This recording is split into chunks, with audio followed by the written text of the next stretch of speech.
Dia tempat yang seronok untuk saudara berjalan. Gini ada orang minta bercerita tentang Lembah Bamian. Saya tu ada pengalaman saya tak lupa kan. Saya rasa Dang buat stream pun dia cerita tentang perjalanan ke Bamian. Barunya dia di interview dalam stream siapa pun dia bercerita tentang Bamian. Saya fikir kata saya dengan dia banyak berjalan sekali.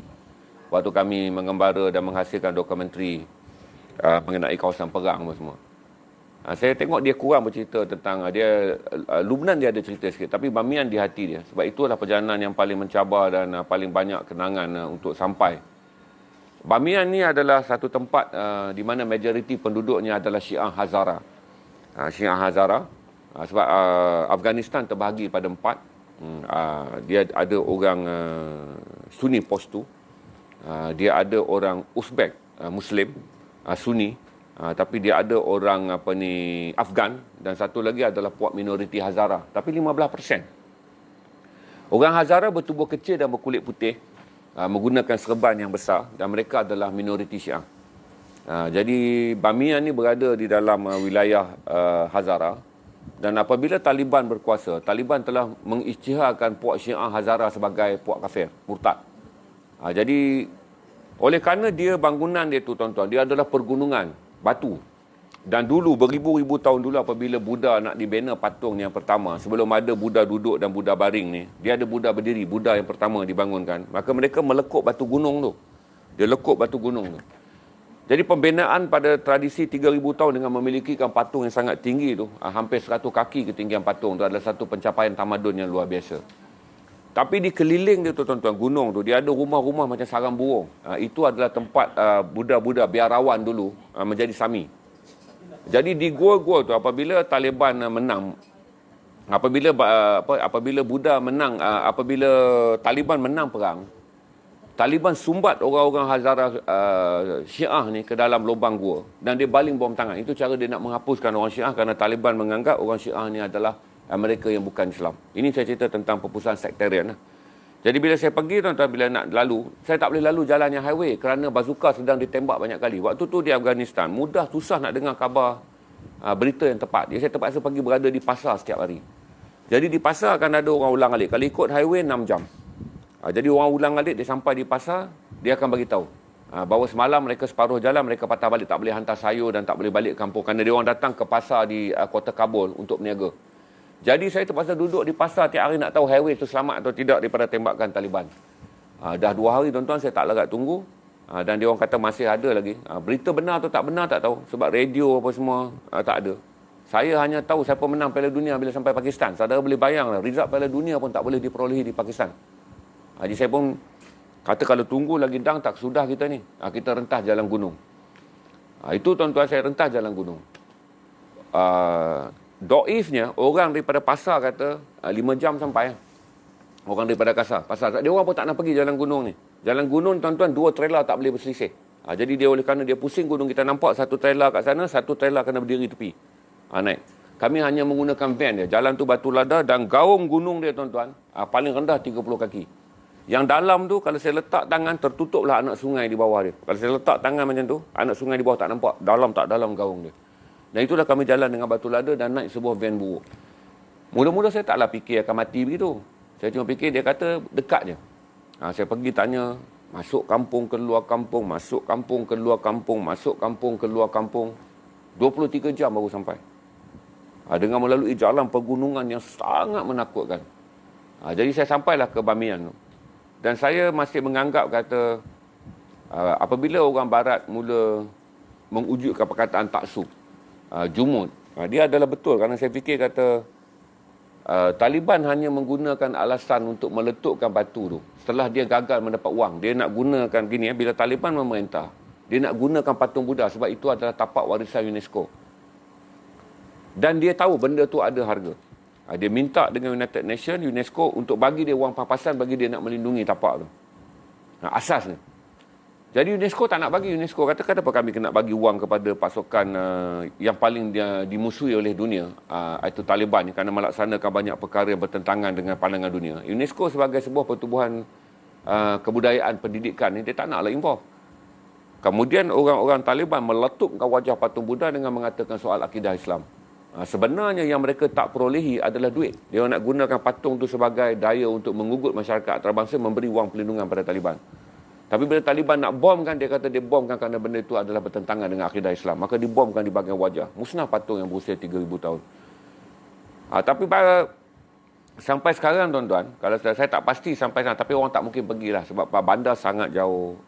Tak ada hotel, masa saya pergi pun tak ada hotel tuan-tuan. Saya kena tidur di atas tapak sebuah restoran yang ditutup. Tak tempat mandi, kerana sektor pelancongan pun tak wujud pada waktu tu kerana baru lepas perang, dan siapa nak pergi ke tempat yang laluan dia sentiasa ditembak oleh bazuka Taliban, dan juga bazuka macam-macam pasukan yang bermusuh. Tapi dia adalah tempat yang menarik. Kalau saudara Google Bamiyan, saudara dapat lihat tu. Dia adalah tempat yang menarik untuk pergi, dan saya suka orang-orang Syiah Hazara ni. Sangat mesra, tukar duit dia tak tipu. Saya ditipu di banyak tempat di Kabul kerana saya tak pandai, kerana tukar duit Amerika berapa keping boleh dapat duit mata wang Afghan tu tebal. Orang Hazara sangat baik. Satu yang saya bagus, saya puji orang Hazara adalah dia bukanlah bangsa yang menipu. Jadi penunjuk jalan saya tu bila saya pergi, perjanjiannya tu adalah sehari. Jadi saya kira kalau sehari dia minta lebih kurang dalam $15, saya menganggap sehari itu 8 jam kerja. Jadi bila balik, saya pun count dekat partner saya, dekat penerbit saya yang bawa jaga duit ni. Saya kata dekat dia, oleh kerana kita makan jasa dia panjang, jadi kena kira dia ke satu hari tu kena bagi dia 2 kali gaji. Sebab dia bekerja dengan kita lama sampai terpaksa urus ni. Bila nak bayar gaji, tuan-tuan, dia kata baki, dia kata tak, dia sebut sehari tu dia dah tahu dah, bukan jam. Maksudnya dia tak fikir macam Malaysia jam. Dia kata satu hari tu memang pagi dia datang ambil, sampailah malam kita orang dah nak makan, nak minum, dia jadi jurubahasa untuk pastikan komunikasi okey. Itu saya puji akhlak mereka, walaupun mereka adalah orang yang tak ada banyak sekolah, tak ada universiti pun di Bamiyan tu. Pemandu pelancong saya adalah seorang yang belajar di Kabul, kemudian bekerja dengan UNESCO untuk menjaga tapak patung Buddha. Itu je saya kongsi dengan saudara sepintas lalu yang saya ingat. Dan saya takkan lupakan kebaikan orang-orang Syiah Hazara ni. Putih bersih macam orang, dia ada sikit seperti orang Turki di sebelah Eropah. Cuma saiz tubuh dia lebih kecil. Dia langsung berbeza dengan orang Kurdish. Walaupun mereka orang bukit, orang Kurdish putih merah, tetapi bertubuh tinggi dan besar. Itu berbeza. Bila saya jumpa orang-orang gunung ni, banyaklah yang meninggalkan kesan pada hati saya. Orang Kurdish, kemudian orang Hazara, dan satu puak lagi adalah Drus, orang gunung di Lebanon, di mana dalam Islam mereka dikatakan terkeluar dari Islam, tapi mazhab Drus ni menganggap mereka adalah sebahagian daripada Islam, tapi berbeza pandangan dengan mazhab yang lain. Saya naik tengok orang gunung di Drus. Tapi saya fikir kata masyarakat gunung yang takkan saya lupa kerana budi pekerti dia, yang tamadun akhlak dia tinggi, walaupun tamadun pendidikan dia kecil, adalah orang Hazara. Okey? Kita ada berapa ratus orang sekarang? 482. Nak belanja story lagi ke?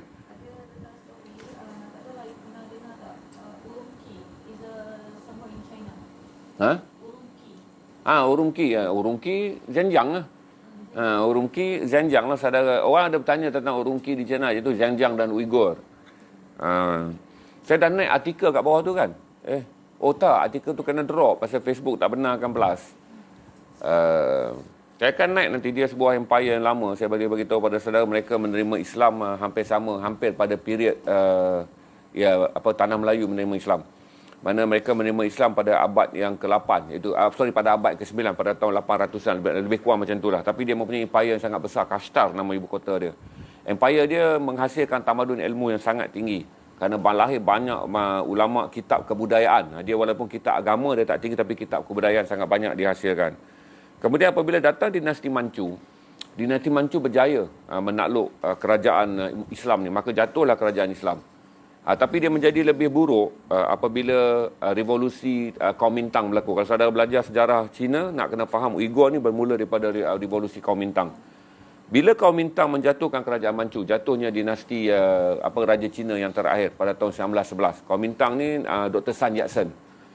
Bila Sun Yat-sen naik dan jatuhnya kerajaan terakhir, raja terakhir dalam sistem monarki Cina, maka Sun Yat-sen kata, apa saja wilayah yang berada di bawah penaklukan dinasti Cina kini menjadi di bawah penaklukan tentera Sun Yat-sen, yang dipanggil Tentera Gerakan Nasionalis.